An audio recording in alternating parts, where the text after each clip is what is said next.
Welcome to this episode of the AstroloCAST. On this video, I'm going to be walking you through the 11th of March all the way to the 17th of March.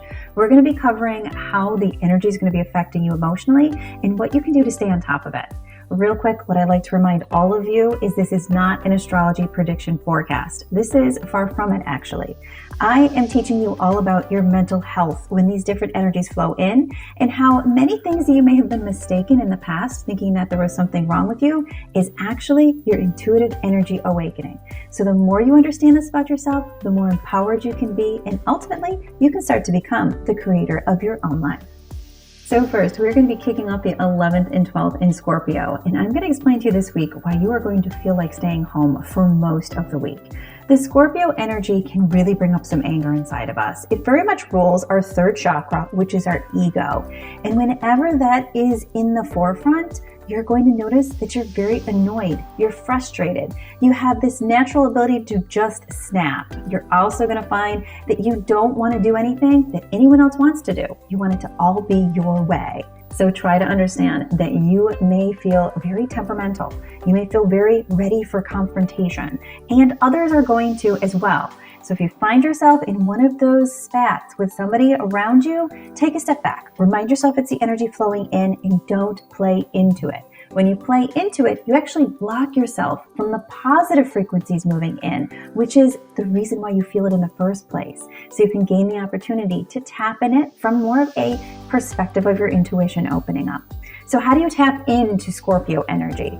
Well, meditation is usually not the best idea. One of the greatest things to do is to get out and become active. So whether it's going for a jog, whether it's something that's competitive, whether it's even sitting at home, but watching sports, that competitive nature, that feeling like you're connected or a part of something, is actually going to help that angry, frustrated, annoying feeling that comes up with Scorpio energy. So keep an eye out. If you start to feel that anger flaring up, that's a sure sign for you that you need to step back and you need to focus your energy on something that's going to help you feel a part of a unit, a part of a team. Because on Earth, as the collective, that's what you are. Then we're going to move into Sagittarius for the 13th, 14th, and 15th. So it's going to stay pretty solidly for that stretch of time. Sagittarian energy is all about the second energy center, which is our lower abdomen. And Sagittarians can be very judgmental. They can be very lazy. They can feel very unmotivated. They can feel very like they just don't feel like being around anybody, talking to everybody. And other people's ideas are stupid. It's very similar to the energy of the Scorpio energy, which we're going to have. But the thing about Sagittarius is while Scorpio may snap and flip out on you, Sagittarian energy holds on to those emotions and secretly hates you on the inside.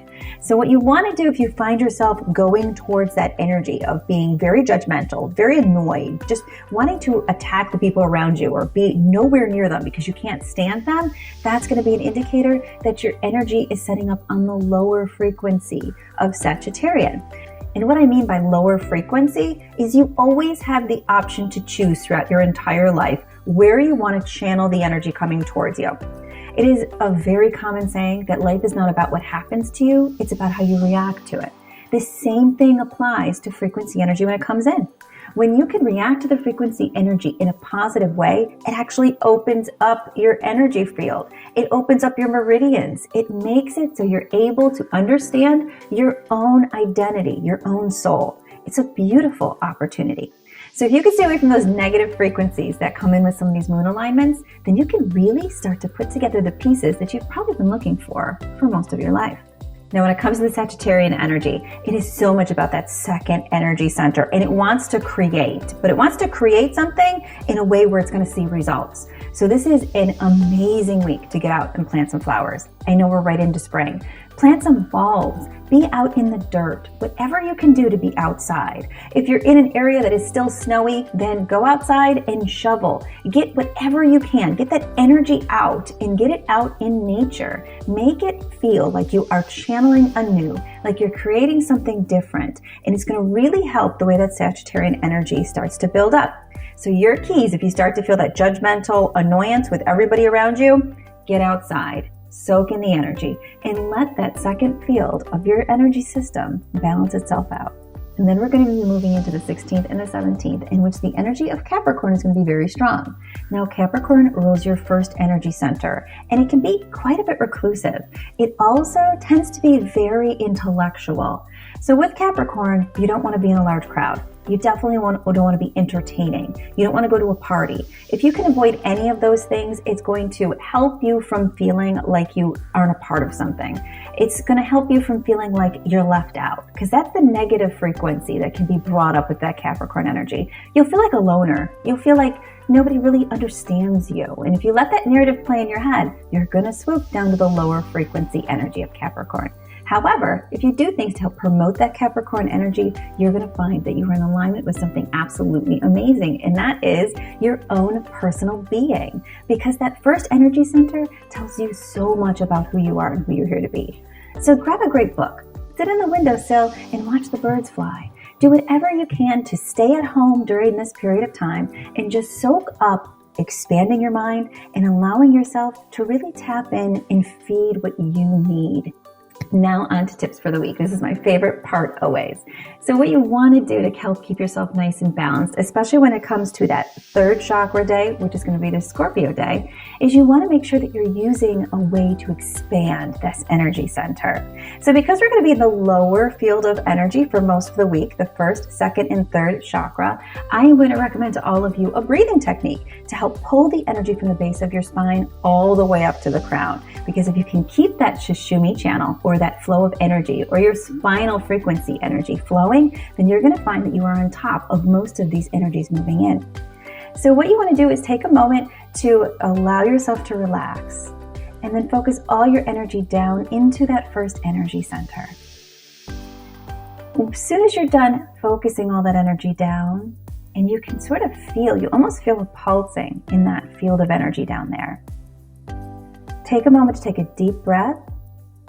And as you breathe, pull the breath from your lower abdomen to your stomach, to your chest, to your throat, all the way up to the crown of your head. So this is more of a swooping and guiding breath. And you just want to focus on that first center, take that deep breath and pull that energy all the way up to the top of your head, and then breathe out. That is a great way to channel in these frequencies and really balance out those bottom three chakras.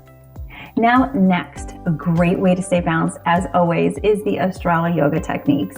This technique is amazing to ignite your meridians and align them with the frequencies coming in.